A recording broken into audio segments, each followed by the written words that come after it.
नमस्ते। यो अशोक सम्राट अशोक स्तूपा चैत्य चौसाला गुठी भनिन्छ र अशोक सम्राट अब जसलाई शोकै पर्दैन थियो मलाई अशोक भनेर भनिएको छ। यहाँ नेपालमा बुद्ध धर्मलाई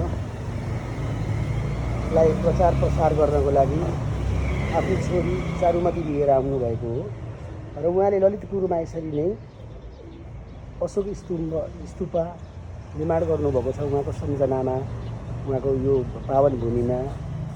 र यो ऐतिहासिक धरोहर साभा हिलमा चारुमती स्तूपा, चारुमती विहार भएको जस्तै यहाँनिर अशोक विहार चाहिँ यहाँ ललितपुरमा पर्दछ। यी सबै मिल्दाखेरि प्राकृतिक ठाउँहरूमा आउनुभयो, देख्नुभयो, हेर्नुभयो। यो ऐतिहासिक धरोहरहरू इतिहासै मासेका छन् नि त, इतिहासै भनेका छैनन्। किताबहरूमा करिकुलमहरूमा कतै लेखेकै छैनन्, भन्दैनन्। बच्चाहरूलाई बोइलर खालको कुराहरू पढाइएको छ, आफ्ना कुराहरू मासेर अरूका कुराहरू पढाइएको छ, अरूले रेडी बनाइदिएको रेडी टु इट वाला कुरा मात्रै पढाइएको छ। पाठ्यक्रमै परिवर्तन हुनुपर्छ हो, यी कुराहरू थाहा हुनुपर्छ, ग्लोबलाई थाहा हुनुपर्छ।